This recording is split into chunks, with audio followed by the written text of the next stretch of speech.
يلا بينا بقى نسمي الله ونفطر مع بعض فطار جميل كده وخفيف، والأطفال كلها بتحبه، وممكن يعني بعض الناس من الكبار يحبوه.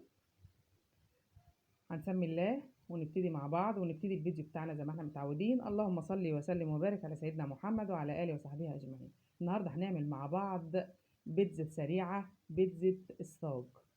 وانتي واقفة كده في ثواني، لا هتعجني ولا هتخبزي ولا هتستنيها تخمر في ساعتها كده، وشوفي الجمال والحلاوة وجربيها وقولي لي رأيك ايه. بس اهم حاجة يعني انا الوحش عندي واللي ما طلعش حلو الجبنة الموتزاريلا. بصراحة انا لحد دلوقتي مش لاقية جبنة موتزاريلا حلوة، مش هضحك عليكم. هنسمي الله ونبتدي نشوف المكونات بتاعتنا.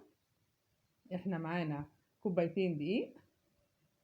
على فكرة الكوبايتين دقيق دولت انا كنت مزوداهم، يعني ما كنتش مسحاهم. انت لما تعملي عشان ياخدوا مقدار كوبايتين المية يبقى كوبايتين دقيق ممسوحين. انا زودت شوية عن الكوبايتين المية اللي معانا دول، يبقى المقدار كوبايتين دقيق، كوبايتين مية، 3 معالق لبن بودر، معلقة بيكنج باودر،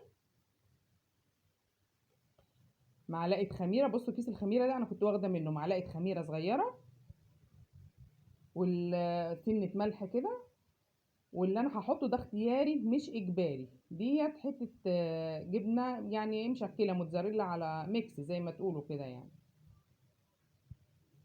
هنبتدي نخلطهم مع بعضينا. يبقى كوبايتين دقيق على مقدار الجبنه الموتزاريلا اللي احنا حاطينه، على ذره ملح، معلقه خميره صغيره، معلقه بودر صغيره، ايه تاني، 3 معالق لبن بودر.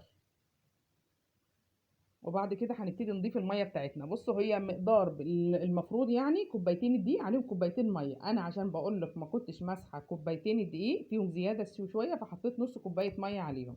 يبقى كوبايتين دقيق عليهم كوبايتين ميه، عليهم مقدار من الموتزاريلا 3 معالق بودر لبن بودر، معلقه صغيره بيكنج باودر، معلقه صغيره خميره، ذره ملح صغيره من بواقي التلاجة كده بقى. وهنشتغل. هتجيب، انا عن نفسي جبت الصاجه بتاعتي عشان تاخد الكميه اللي انا عاملاها. عندك حاجه اكبر ماشي، حاجه اصغر قللي الكميه. بس اهم حاجه الصاجه بتاعتك تكون كبيره. على فكره الصاجه دي كبيره بس هي الكاميرا مش موضحاها، علشان البيتزايه او عجينه البيتزا ما تبقاش تقيله معاكي وما تستويش معاكي. بصوا زي ما شفتوا بقى الخليط بتاعنا سايح كده وحطيناه. طبعا احنا دهنين الصاج بتاعنا. عندك صينيه كبيره ماشي، عندك كده، بس انا قلت نعمل حاجه مختلفه. احنا دايما نعمل البيتزا ايه مدوره، فاحنا المره دي عملناها مستطيله. بصوا تبقى مولعه الفرن وانتي بتشتغلي. اول ما تخلصيها بتحطيها على الشبكه على نار عاليه، بتتشمع معاكي زي ما انت شايفاها كده. بس هي طبعا لسه ما استوتش من القلب جامد، يعني ما استوتش السوى اللي هو ايه ناكلوه. زي ما انت شايفه بتتشمع بحيث ان انت تشتغلي عليها عادي. ايدينا راحه جايه عليها. انا طبعا الفرشه بتاعتنا بتاعت الحلويات بتاعتي مش موجوده، فعملت بظهر معلقه عادي. وهتبتدي تحطي بقى اللي موجود عندك. بص بقى حتتين زيتون ماشي، قرنين فلفل. انا ما كانش عندي فلفل كوبي ما حطيتش. هتحطي بقى الزيتون اللي عندك،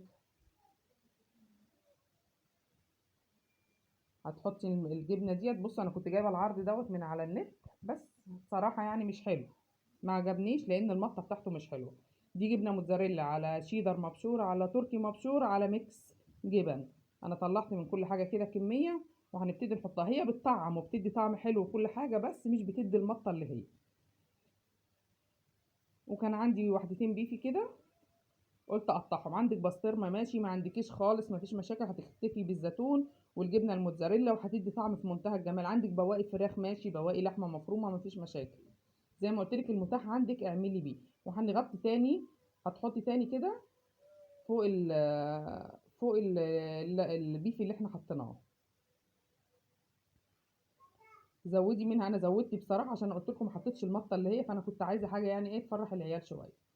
كده احنا حطيناها بعد ما خلصناها في الفرن، كنا سايبينه شغال. ولعنا بقى الشبكه وحطيناها من فوق تاخد بقيه السوا بتاعها ما شاء الله. وسيبناها لما طلعت وهدت شويه. تقلي بقى جنبها بطاطستين، ازازه حاجه ساقعه كده، وتقعدي تشربي كوبايه شاي بلبن. مفيش مشاكل، المتاح عندك اقعدي وافطري انت وعيالك وانبسطي وقضي وقت حلو. كل سنه وانتم طيبين. لو عجبكم الفيديو اعملوا لنا لايك كومنت حلو وشير، وفعلوا زر الجرس عشان ينزل لكم كل جديد. بصوا الجمال بقى، بصوا جربوها وبجد وحياة ربنا هتعجبكم جدا.